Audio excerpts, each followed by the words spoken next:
Hello students. आज का programme है फिबोनाची सीरीज़। इस सीरीज़ में क्या होगा,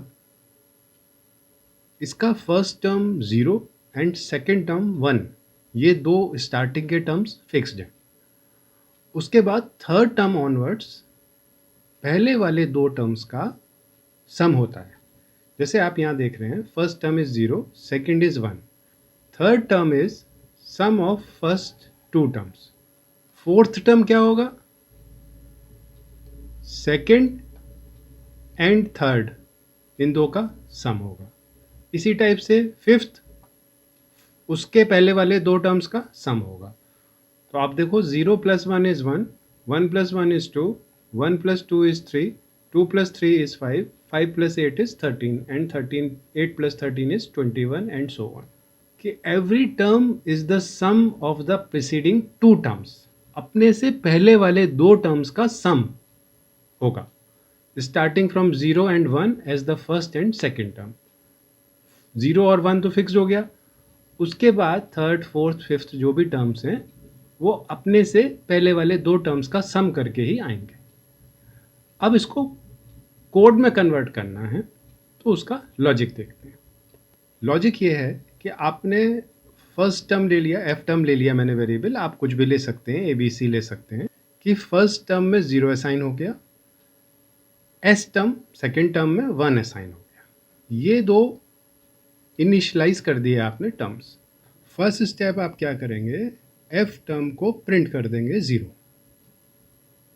उसके बाद आप सम कैलकुलेट कर लेंगे, जो कि 0 + 1 1 हो जाएगा। तो पहले आपने एफ टर्म प्रिंट किया, उसके बाद आपने सम कैलकुलेट कर लिया। फिर आपको लूप है, तो नेक्स्ट टाइम आपको ये वाला 1 प्रिंट करना है। तो इस एफ टर्म को आप इधर ले आएंगे। इधर ले आएंगे का मीनिंग है कि जो एस टर्म में वैल्यू थी वो एफ टर्म में आप असाइन कर देंगे। तो लूप के सेकेंड राउंड में आपका एफ टर्म क्या हो जाएगा, 1। एस टर्म को कहाँ ले आएंगे आप, सम पर। तो सेकेंड राउंड में एस टर्म क्या हो जाएगा आपका, 1, जो कि आपका सम था। और सम क्या होगा आपका, first term plus second term, तो वो कितना हो जाएगा, 2। फिर नेक्स्ट टाइम आप क्या करेंगे, आपका एफ टर्म यहाँ आ चुका है, इसको फिर यहाँ से इधर ले आएंगे आप, और एस टर्म को इधर ले आएंगे, और सम क्या होगा, ये हो जाएगा। तो आप देखिए, इनिशियली 0 + 1 1 हो गया, फिर 1 + 1 2 हो गया, 1 + 2 3 हो गया, 2 + 3 5 हो गया, एंड सो ऑन। तो आपको करना बहुत सिंपल है, फर्स्ट टर्म को प्रिंट करना है, सीक्वेंस में चलना होगा आपको। आप ये नहीं सोच सकते कि मैंने पहले सम कैलकुलेट कर लिया, फिर फर्स्ट टर्म को मूव करा दिया, फिर सेकंड टर्म को मूव करा दिया। नहीं, पहले फर्स्ट टर्म प्रिंट करेंगे, उसके बाद सम कैलकुलेट करेंगे, फिर फर्स्ट टर्म को सेकंड टर्म की वैल्यू असाइन करा देंगे, और सेकंड टर्म को सम की वैल्यू असाइन करा देंगे। तो सिंपली आपके 4 स्टेटमेंट हो गए कि एफ टर्म को प्रिंट करो, सम कैलकुलेट करो, फर्स्ट टर्म को सेकंड टर्म की वैल्यू असाइन कराओ, और सेकंड टर्म को सम की वैल्यू असाइन कराओ। ये 4 स्टेटमेंट आपके लूप में चलेंगे, इसी सीक्वेंस में चलेंगे, और आपका आउटपुट आ जाएगा। मैंने आपके लिए कोड को थोड़ा एक्सप्लेन किया है यहाँ पर, कि आप अब इसमें दो टाइप से क्वेश्चन हो सकते हैं। या तो आप यूज़र से कहेंगे कि नंबर ऑफ टर्म्स एंटर करो, कि कितने टर्म्स सीरीज़ के प्रिंट करने हैं। सेकंड ऑप्शन होगा कि नहीं, आपके पास एक फाइनल वैल्यू है, उसके पहले के जितने भी टर्म्स हैं वो प्रिंट कर दो। तो फर्स्ट ऑप्शन में हुआ, आपने कहा फर्स्ट 7 टर्म्स प्रिंट करो, और फर्स्ट 8 टर्म्स प्रिंट करो, और फर्स्ट 10 टर्म्स प्रिंट करो। सेकंड ऑप्शन हुआ कि नहीं, लास्ट मेरे को 100 से पहले पहले के जितने भी टर्म्स इस सीरीज़ में आ रहे हैं वो प्रिंट करके दो। तो अभी पहले फर्स्ट वाला केस करते हैं, जिसमें number of terms user input करेगा। तो यहाँ पर एक मैसेज दिया मैंने, enter the number of terms, और यूज़र ने इनपुट कर दिया n। फर्स्ट टर्म को 0 से इनिशलाइज कर लिया, सेकेंड टर्म को 1 से इनिशलाइज कर दिया, और सम को आप 0 से इनिशलाइज कर दें या नहीं करें, कोई फ़र्क नहीं पड़ने वाला। आपके एक्सप्लेनेशन के लिए मैंने इसको यहाँ 0 से इनिशलाइज कर दिया। एक लूप चलेगा 1 to n का। आपने 10 टर्म्स प्रिंट करने तो 1 to 10 का प्रिंट चलेगा। अगर आपको 5 टर्म्स करने हैं तो 1 to 5 का लूप चलेगा। तो ये तो एक लूप हो गया।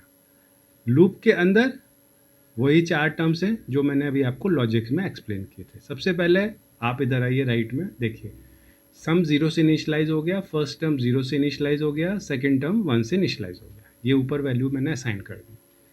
अब आप लूप के अंदर आइए। आपने कहा सी आउट एफ टर्म में क्या था आपके 0, तो फर्स्ट टर्म 0 प्रिंट हो जाएगा। उसके बाद आपने बोला sum is equal to first term plus second term, तो फर्स्ट टर्म आपका क्या था 0 और सेकेंड टर्म तो 1 था, तो सम में कितना आ गया आपके 1, सम 1 हो गया। फिर आपने कहा F term is equal to S term, तो एफ टर्म आपका कितना था 0 और एस टर्म कितना था 1, तो एफ टर्म में क्या आ जाएगा एस टर्म की वैल्यू मतलब 1। फिर आपका स्टेटमेंट है S term is equal to sum. S term में आपने सम स्टोर किया, सम कितना था आपका 1, तो एस टर्म में क्या आ जाएगा 1। क्लियर है? आगे चलते हैं सेकेंड टाइम। फिर से आपने एफ टर्म को प्रिंट कर दिया, तो आपका एफ टर्म कितना था 1 प्रिंट हो गया। फर्स्ट वाले राउंड में एफ टर्म में 0 था, 0 प्रिंट हुआ, अब आपका 1 प्रिंट हो गया। ये दो वैल्यू आपके प्रिंट हो गई हैं। अब आप इधर आए, sum is equal to F term plus S term, तो सम में आपने क्या कैलकुलेट किया एफ टर्म कितना था 1 और एस टर्म कितना था 1, तो 1 प्लस 1, 1 प्लस 1 कितना हुआ 2, सम में आ गया 2। फिर आपने बोला F term is equal to S term, F term ये है, F term is equal to S term कितना है 1, तो एफ टर्म कितना हो गया आपका 1। फिर नेक्स्ट स्टेप आपने कहा S term is equal to sum, S term ये है, ये किसके इक्वल हो गया सम के, सम अभी आपने कैलकुलेट किया था 2, तो एस टर्म में कितना आ गया आपका 2। फिर आप थर्ड राउंड में यहाँ है सी आउट एफ टर्म कितना है आपका 1, ये 1 प्रिंट हो गया। फिर आपने कहा sum is equal to F term plus S term, F term कितना आपका 1 और एस टर्म कितना आपका 2, तो 1 प्लस 2 3, ये आपके सम में आ गया। फिर आपने बोला F term is equal to S term की वैल्यू कितनी थी 2, तो ये एफ टर्म में एस टर्म की वैल्यू आ गई। फिर आपने कहा S term is equal to sum, तो एस टर्म में सम की वैल्यू कितनी 3, ये आ गई। जब भी आप सम करेंगे तो जो ऊपर वाली वैल्यूज़ में एफ टर्म और एस टर्म होगा वो आ जाएगा, लेकिन जब आप एफ टर्म और एस टर्म फाइंड करेंगे तो एफ टर्म में आपका जो एस टर्म की वैल्यू है पहले वो आ जाएगी, और एस टर्म में आपका जो अभी लेटेस्ट आपने सम कैलकुलेट किया है, क्योंकि तो सीक्वेंशली चल रहा है ना, तो यहाँ आपका सम कैलकुलेट हो गया ये, और लास्ट के थर्ड स्टेटमेंट में आप दे रहे हैं S term is equal to F term, तो जो यहाँ सम कैलकुलेट हुआ है वो इस एस टर्म में आ जाएगा।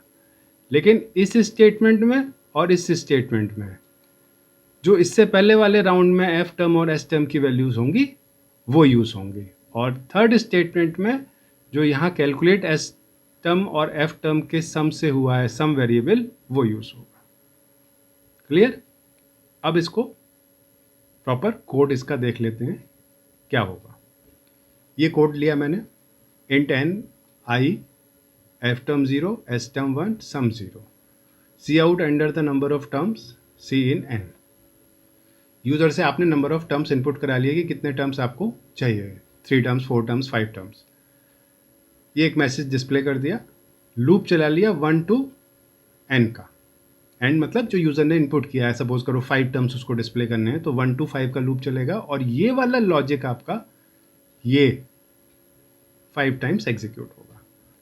तो ये बहुत ही सिंपल लॉजिक है, इसी सीक्वेंस में आपको एग्जीक्यूट करना होगा, तभी आपका प्रॉपर आउटपुट आएगा। अब इसको रन करके देखते हैं प्रोग्राम को। ये आपका कोड है, मैंने टाइप कर दिया, सेम कोड है जो अभी एक्सप्लेन किया था। इसको रन करते हैं और टर्म्स एंटर करते हैं कि कितने टर्म्स आपको सीरीज़ के प्रिंट करने हैं। 5 टर्म्स एंटर किए तो 0, 1, 1, 2, 3 और 5 तक आएगा। 0, 1, 1, 2, 3, सॉरी 5 नहीं आएगा, 0, 1, 1, 2, 3, फर्स्ट 5 टर्म्स हो गए। तो आप जितने भी नंबर ऑफ टर्म्स डिस्प्ले करना चाहते हैं आप इस लॉजिक से कर सकते हैं। आप 10, 20, 30 जितने भी टर्म्स चाहते हैं कर सकते हैं। आप सपोज करो इसको चेक करना चाहते हैं कि नहीं मेरे को तो 2 ही टर्म्स एंटर करने हैं, तो आप 2 भी एंटर करेंगे तो 0 और 1 डिस्प्ले हो जाएगा। तो ये सिंपल लॉजिक है, इसको आप समझ लीजिए और प्रैक्टिस कर लीजिए। अब इसका सेकंड पार्ट आता है कि आपको नंबर ऑफ टर्म्स इनपुट नहीं करने हैं। आपको ये यूज़र इनपुट कर रहा है कि उसको जो फाइनल वैल्यू है वो क्या होनी चाहिए, उसके पहले के टर्म्स डिस्प्ले करने हैं। उसको वैल्यू नहीं मालूम कि सीरीज़ में 80 या 90 या 78 कभी आएगा। उससे ये है कि 100 से पहले के जितने भी टर्म्स हैं इस सीरीज़ के वो डिस्प्ले कर दो। तो सिंपल है, आप ये लूप को चेंज कर देंगे बस। ये प्रोग्राम किया मैंने। आपने यहाँ enter the range in which terms to be displayed, range दे दो आप यहाँ n कि आपको, सपोज कर लो मैं एक एग्जांपल ले रहा हूँ कि आपको 100 से पहले पहले वाले टर्म्स प्रिंट करने हैं। अब इसमें वाइल लूप अप्लाई करेंगे। क्यों करेंगे अभी बताता हूँ, पहले आप कोड देख लीजिए। वाइल फर्स्ट टर्म, प्रिंट तो आप फर्स्ट टर्म कर रहे हैं ना, तो while F term is less than equal to N, N मतलब जो यूज़र ने इनपुट किया है। अपने इस क्वेश्चन में 100 है, तो F term less than equal to 100। अंदर वही है, cout F term, sum is equal to F term plus S term, F term equals to S term equals to sum. अंदर के लॉजिक में कोई चेंज नहीं है, ओनली लूप में चेंज होगा। वाइल अप्लाई होगा यहाँ। लास्ट क्वेश्चन में आपने फॉर अप्लाई किया था, 100 टाइप कर दिया मैंने, 100 टाइप किया और सीरीज आ गई आपकी, ये 89 तक आ गया। मुझे नहीं मालूम था कि 89 आना है इसमें, मैंने तो कहा 100 से पहले पहले इस सीरीज़ के जितने भी टर्म्स हैं वो डिस्प्ले कर दो। अब नेक्स्ट टर्म क्या होगा, 55 प्लस 89, तो 144 या जो भी होता है वो आ जाएगा आपका। सपोज करो आप चाहते हो 144 ही टाइप कर देता हूँ मैं, देखता हूँ क्या आता है आपका। मैंने 144 टाइप कर दिया। अब देखो आप, तो आपका एक टर्म और आ गया 144। तो इस क्वेश्चन में आपने नंबर ऑफ टर्म्स यूज़र से इनपुट कराए थे और उसका सिंपली 1 to n का लॉजिक लगाया था। ये लूप चला था आपका कि कितने टाइम्स आपको वो नंबर प्रिंट करना है सीरीज़ का। लेकिन इस क्वेश्चन में आपने एक फाइनल वैल्यू यूज़र से इनपुट कराई कि आपको मैक्सिमम ये चाहिए, इसके पहले के जितने भी टर्म्स आपके सीरीज़ के पार्ट होंगे वहाँ तक का सीरीज़ आप डिस्प्ले करवा दो।